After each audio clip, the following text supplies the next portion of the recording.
I'm so glad to be with you tonight. You know who I am, Mark Meckler here with the Sunday Night BattleCry. I love being here, and I got to do something really cool this week that I haven't had a chance to do in a long time, which is I got to go out and be with the grassroots.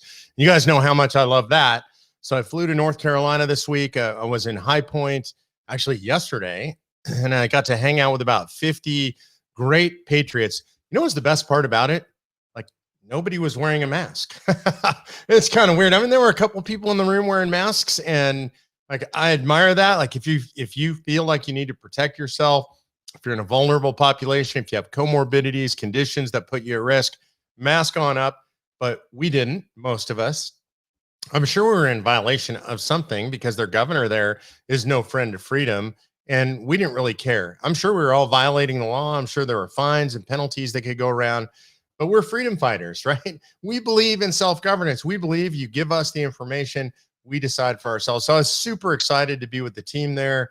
Joy, who is our state director, has done an incredible job building up that state team. We've done a great job working with the legislature. We're set up and ready to go in 2020 or 2021 in the legislature. I'm pretty excited what's going to happen there. I think we're going to pass the Convention of States resolution in 2021 in North Carolina. So to all you patriots who welcomed me, who made me feel at home, that great Southern hospitality, love you guys, appreciate you guys. It was awesome being with you. All right. Sadly, we have to talk about this. I'm so tired of talking about this, but we have to talk about the election madness. Now, up front, I want to say point blank, my opinion. This is not fact. This is opinion. It's my opinion that the election was stolen from the president. I find it almost impossible to believe. It certainly strains any kind of rational thinking that you could do so incredibly well down ticket, right? That Republicans could win 14 seats in the House of Representatives, that they could win every single seat that the pundits had called toss up or that the pollsters had called tossed up, that they could win 7 seats that the Democrats had called Democratic leaning, or that the pollsters had called Democratic leading in the House of Representatives, that we could take over 120 state legislative seats that could flip from blue to red, that you could flip the New Hampshire House and the New Hampshire Senate, that all of that stuff could happen. And the president drives out more votes than any incumbent presidential candidate in all of American history, that he wins, I think it's 12 of 13 what are called bellwether counties. These are the counties that generally decide how the election goes. He could win all of that and still lose. I'm just going to say it doesn't make sense to me. And the most logical explanation for that, the most simple, easy explanation for that, if you use what's called Occam's razor, is that there was probably massive fraud. And I think the fraud probably took place across all different methodologies. In other words, I think there was what I would call legalized fraud, which is, for example, ballot harvesting, or in the places where that's now legal, same-day registration kind of stuff, which leads to all kind of fraud, which is legal in a bunch of places. There was money from Zuckerberg clearly spent in only Democratic counties, given to Democratic campaign or election officials to help register and process votes of Democrats. And there's just a lot of stuff. There's the Dominion system, which seems to be potentially amenable to corruption, created for the purpose of corruption, ties to foreign governments, potentially payouts to potentially to state leadership. It's a mess, right? So to me, I look at all of that and I say, it looks like this election was fraudulent. Here's what I'm not doing. And this is why I said in my outline, look, it looks like this is headed to SCOTUS, to the Supreme Court. There's some interesting stuff going on, juggling going on to get it to SCOTUS and to see if we can get them to make the kinds of decisions that might make a difference. But there's 2 things I'm going to tell you that you may not like. One is, I find it hard to believe that the Supreme Court's going to overturn the election. Now, they might. I'm not saying they won't. I'm just saying that the Supreme Court generally doesn't like to intervene in a way that changes elections. It's a pretty radical thing for the Supreme Court to do. Do I think they should? Yeah, I do. I think they should. Do I think they will? I'm just going to say they generally don't. Now, I've had people say to me, well, yeah, but we have a 6-3 majority now, or even we have 5-4 if you don't count Roberts. And I think that's true. I don't have a lot of faith in Kavanaugh. I'm just going to say it. I don't think he's a hardcore conservative. I don't necessarily think he's willing to take the heat. Although he took an incredible amount of heat in his confirmation. So maybe he's tougher than I'm giving him credit for. But here's the main thing I'm going to tell you that you might not like my answer. I don't pay that much attention. I'm not paying that much attention to the detail. Why is that? Like, I'm not going down every rabbit hole. I get literally hundreds of texts a week from grassroots activists sending me good stuff, important stuff, interesting stuff, but I can't do anything about it. Like, I can't figure out whether Dominion is corrupt or not. I think it is, but I'm not the one doing the investigation. I'm not the one who's going to ferret out the facts. I can't fix that situation. I can help put pressure on, which we are, you are, our grassroots are all over the country. You've been putting pressure on the Pennsylvania legislature, the Michigan legislature, standing with the guys that are standing up in Pennsylvania. A whole bunch of them, I think 78 of them sent a letter to Congress asking them not to certify their electors. So we can definitely do that, right? I mean, we can put pressure on, but we're not doing the investigation. So I don't know which of these rabbit holes actually lead to something and which are just rabbit holes. So I can't dive down all of them. I don't know which case SCOTUS will take or which way they'll rule or at which level these cases will get stalled out or do something really important. And so to me, to spend time on that is a waste of my time. It's non-productive time, right? I'm going to spend time places where I can have an effect or places where I can look at things and give you what I think is a pretty conclusive opinion. But if I can just tell you, I don't know, I've looked at that, it's a maybe not, I'm not going to spend a lot of time on that. It's also, I'll be honest with you, better for my sanity. There's a lot of things to focus on in America right now. Election integrity on the past election is one of them. Election integrity on a go forward basis, especially in Georgia with the runoff coming up, is equally important. Excuse me, I would say right now. Excuse me.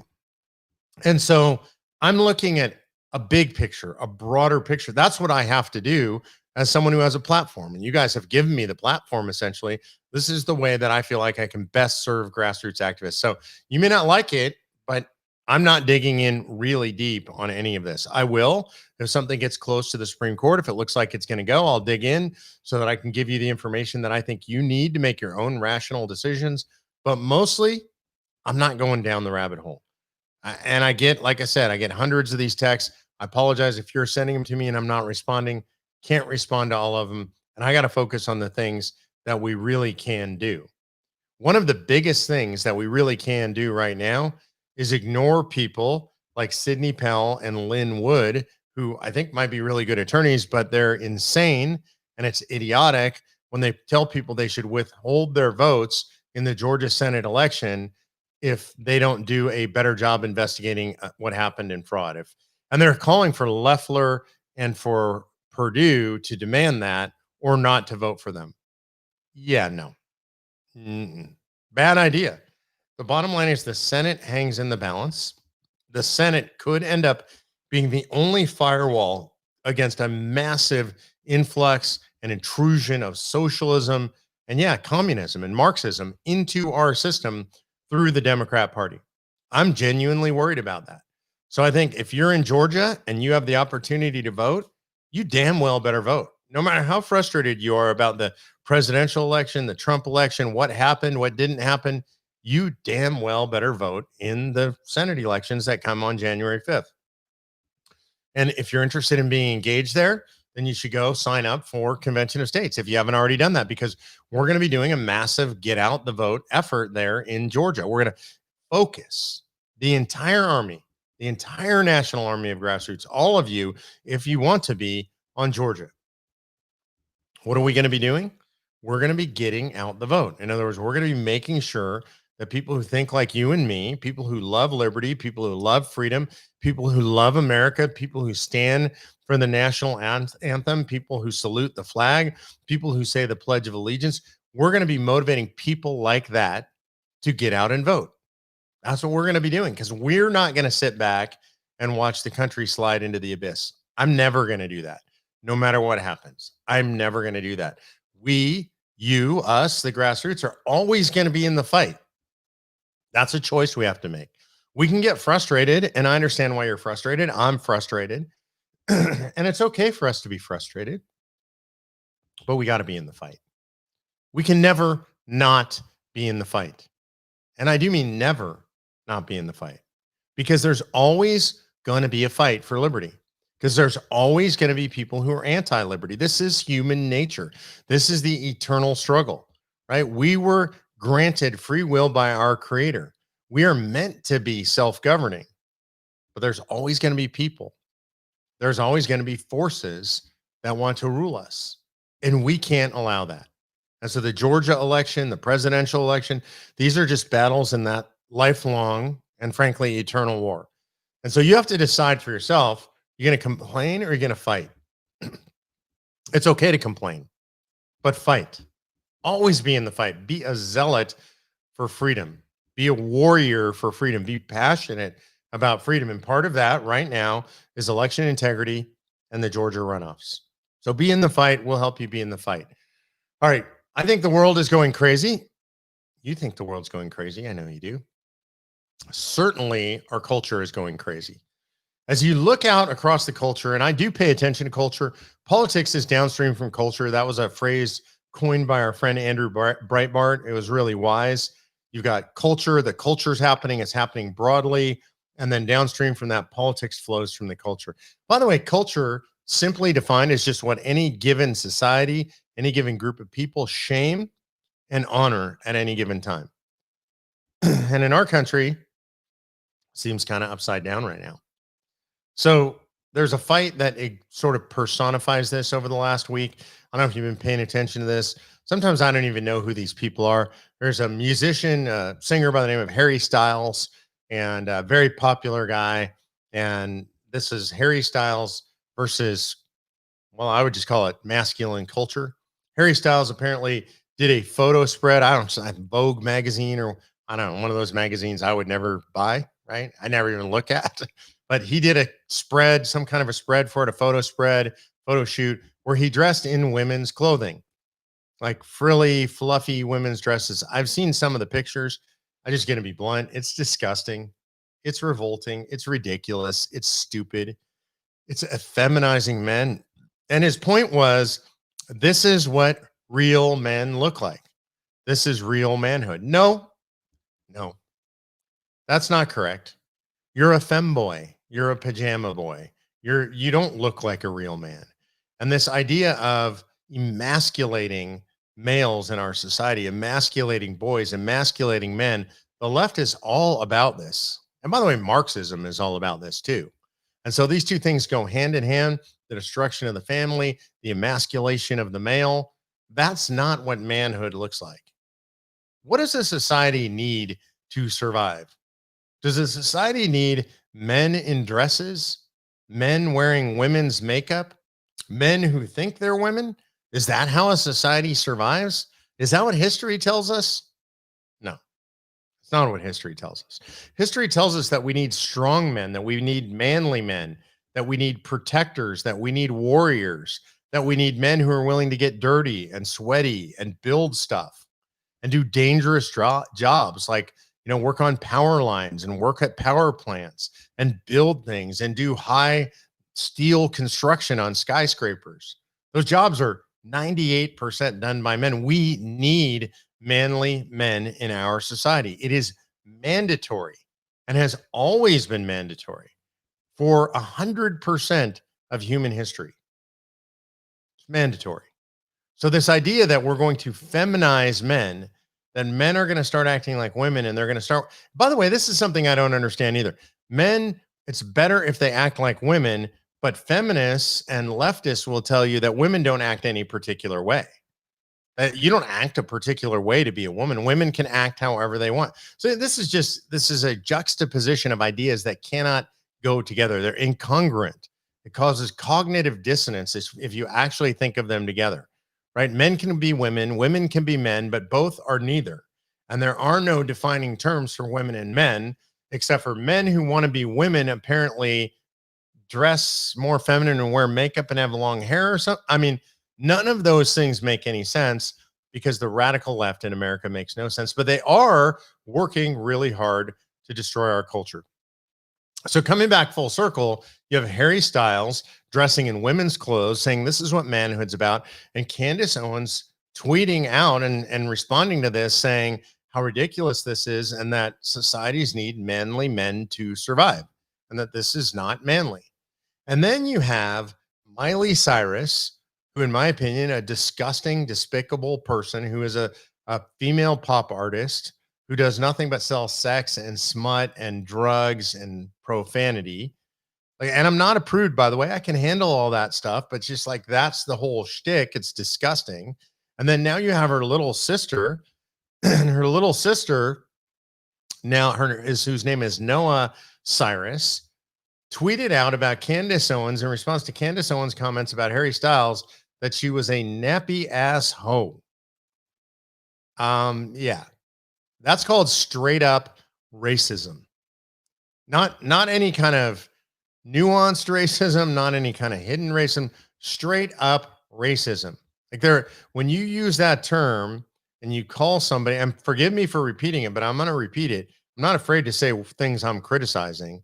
And you say nappy ass hoe, and you're referring to Candace Owens, a black woman, a strong, powerful, conservative, well-spoken, outspoken black woman, and you call her a nappy ass hoe, you're a racist.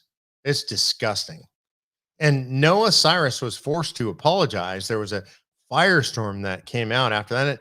And God bless everybody who attacked her for that, because that should not be acceptable. This is about, by the way, remember I said what culture is, what we shame and what we honor. So we should shame people actually saying racist things. And that is straight up racist. You call somebody a nappy ass hoe, you belong in the KKK. That fits. You belong as a white supremacist. That fits. Like you guys walk hand in hand in believing that kind of stuff and saying that kind of stuff. So she's forced to apologize. But if you go look this story up, what you're going to see is she never actually apologizes to Candace Owens.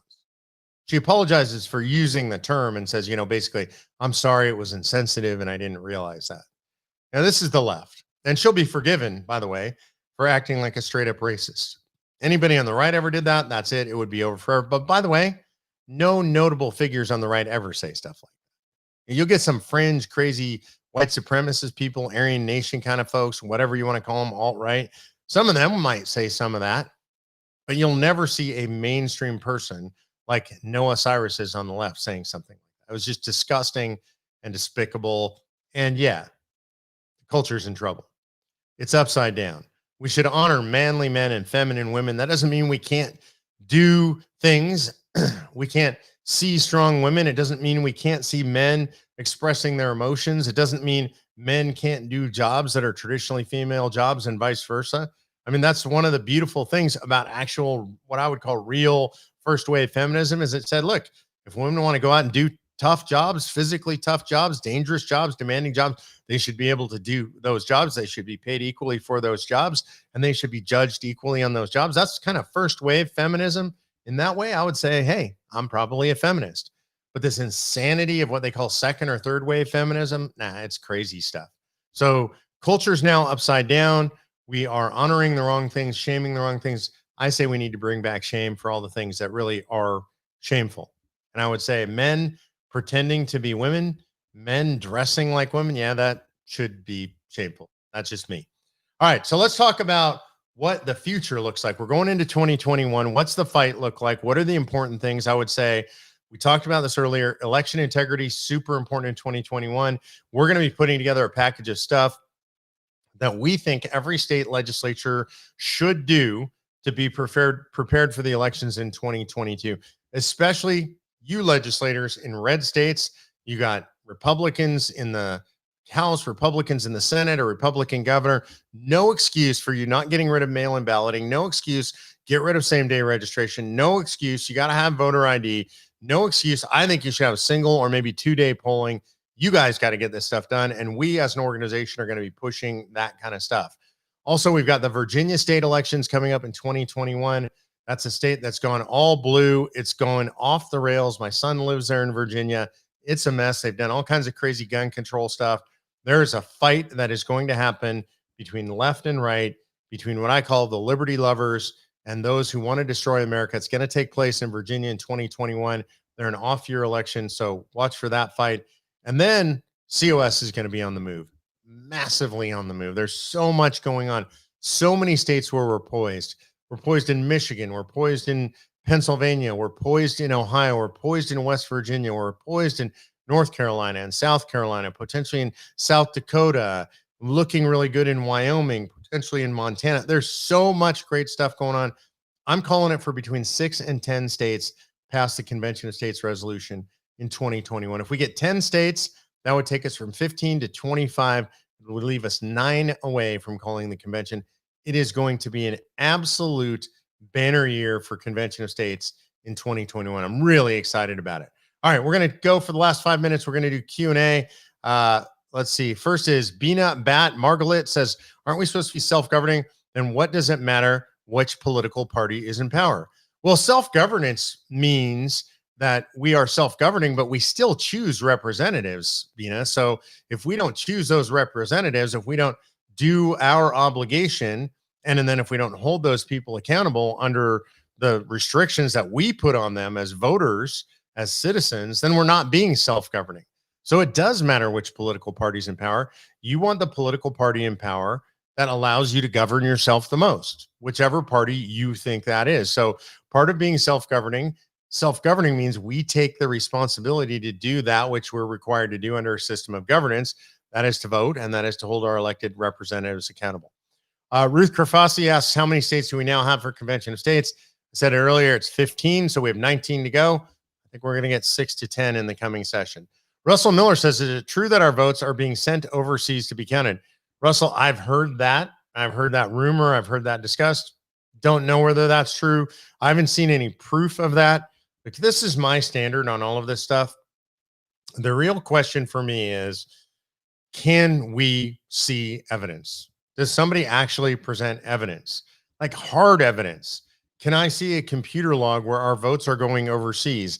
Can I see the contract with the overseas company where the votes are being counted? Can I see the server logs of the votes being counted overseas? That's what I'm looking for. So are they being sent overseas to be counted? I have no idea. All right. Mary Catherine Skelly says, is New York in play for COS?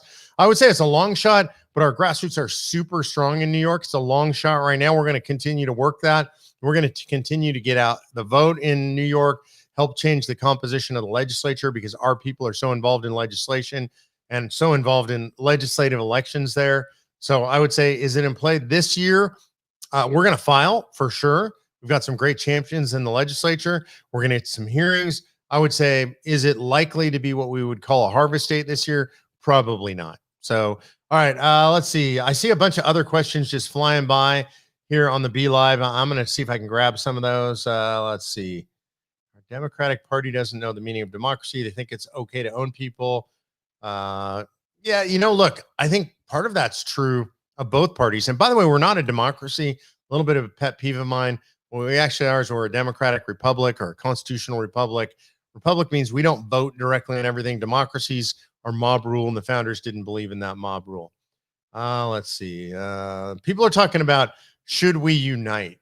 I think this is just insane right now. The left is saying we need to come together.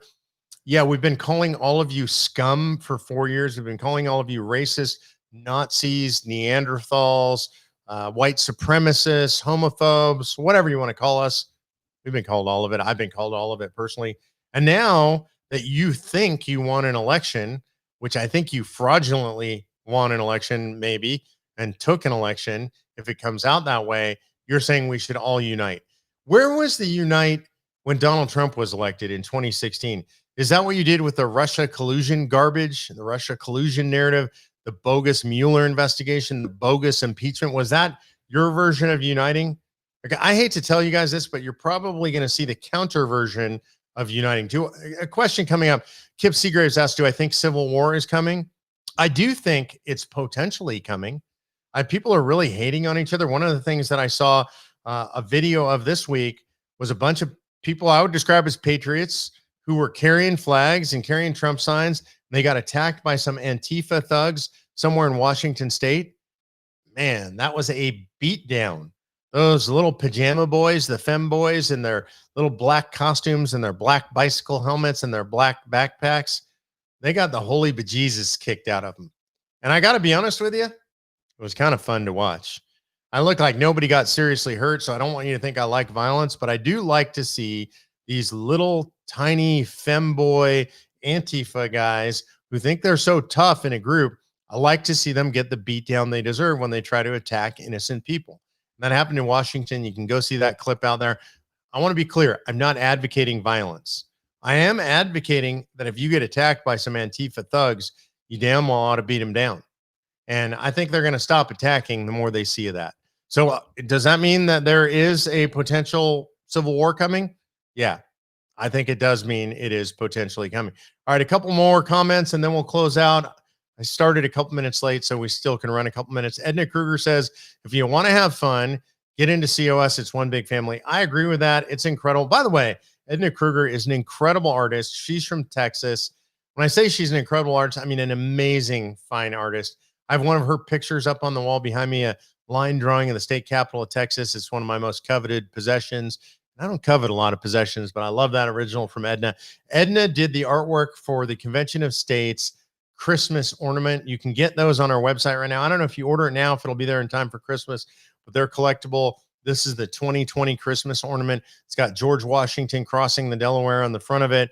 It's got his statement about how we should amend the Constitution if we need to on the back of it. Really incredible. Thanks to Edna Kruger. Really appreciate it. Let's see. Russell Miller says, no, I already did that one about votes. The election was so corrupt. Is there any way to redo the election with the only vote in person with ID? Mary, that's from Mary Morrow. I think that's highly unlikely at this point, Mary, but I think we should set it up that way for the future. Sebastian Porcena says, how do you reel in a Democrat senator in New York who's on the fence about Convention of States? I think the way you reel him in is by having a lot of his constituents talk to him, Sebastian. That's the main way. It's going to be numbers of constituents. And basically what I'm going to tell that senator is the same thing that I would tell anybody in New York, that we don't want the federal government in control of New York. We want New York in control of New York. That shouldn't be a conservative or a liberal position. It shouldn't be a Democrat or Republican position. That's a self-governance position. Eric Johnson says, what can people do in states that have already joined? Great question, Eric. I was talking a lot about that this week. I did a webinar on Saturday morning about that. What you can do is be involved in other issues in your state. Convention of States is not only about calling a convention of states. It's about building the largest self-governing grassroots army in American history with the fundamental purpose of the restoration of self-governance.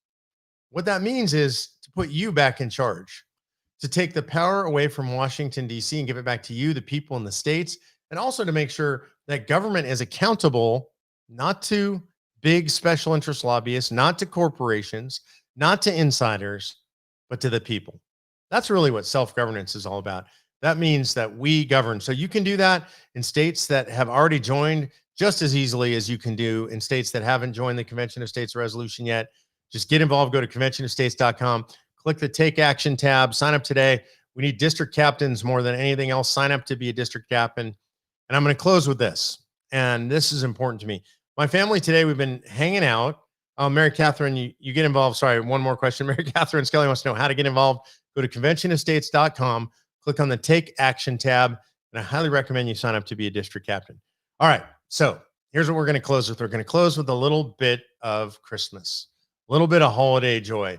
My family spent the day together today, went to church this morning together. That was always nice. We love going to church together. And then we came home, had some brunch, and we worked on the tree. We went out and got a tree, decorated the tree. We did our theme this year on the tree. We always try to kind of theme it up.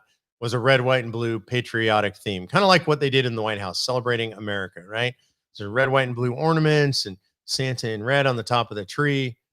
What we're really celebrating at Christmas time specifically is we're celebrating the birth of Jesus Christ, my Lord and Savior. For a lot of you, that's true as well. I'm not a preacher, so I'm not going to preach to you. And this has nothing to do in particular with that. It's that there's a certain spirit at this time of year, and it is a spirit of, from my perspective, of the Lord, but of how we approach the world. Don't you want to do something important and incredible? Because I think that's what we're brought into the world for. And Christmas is a time when you could do so much for so many other people. It's not just about giving gifts.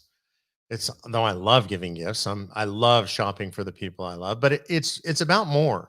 It's about, can you find something else more? Can you reach deeper inside yourself to give? And I don't even mean monetarily, it could be monetarily, but how about of yourself? How about of your time? How about of your heart? How about of your family? That's what this time of year is all about. Those are miracles in a way that you can do of yourself, give of yourself to other people. You could really change somebody else's life by engaging with them, by involving them in your life, by giving them some of what you have that they might not have. By that, I'm we might just be talking about love, family, that feeling of belonging. There's a lot of people that don't have a place to belong this time of year, and it's a good thing to reach out and to bring somebody else in. It's also, by the way, next week is Hanukkah. A lot of you know, some of you don't know. I'm Jewish by birth, and both sides of my family are Jewish. And I know that might seem strange to some of you that I'm a Jewish Christian, but I'm still Jewish. That can't go away. I was born Jewish. I'm very proud of my Jewish heritage. And so on the 10th, we will light the menorah for the first night.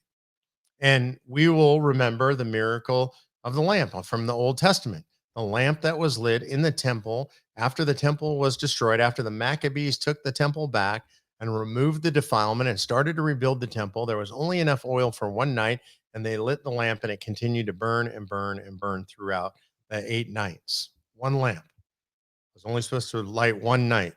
For me, the thing that I love about that story is the zealotry of the Maccabees, who were willing to fight for what they believed against all odds, who were willing to drive the Romans from the temple, who were willing to risk their lives to do so. They were warriors, they were zealots. And I consider myself a zealot for the cause. I'm a zealot for the Lord, for my faith, but I'm also a zealot for my country, for the things that I believe about my country. I'm a zealot for COS. I'm a warrior. And I don't know about you guys, but I'm willing to lay it all on the line. And so I hope when you go into this holiday season, whether you're Christian or Jewish or whatever your faith, you'll think more broadly about that. What does it mean to exercise that out in the public square? What does it mean to reach out to others? What does it mean to really be a zealot for that which you believe in? To me, that's what I'm really focused on this season. So, whatever your faith, whatever you're doing, if you're like me and you're lighting the menorah and you're decorating a Christmas tree, it's a confusing family, but we love all of the holidays around the Judeo-Christian traditions. If you're like that, celebrate it all and think about how you can spread that out, not from just inside your own heart, but put it all out in the world. That's how I feel about you guys. I appreciate you being part of the Convention of States family. Thanks for joining me for the BattleCry. And I will see you next week, though. I think I'll be broadcasting to you from somewhere down on the Gulf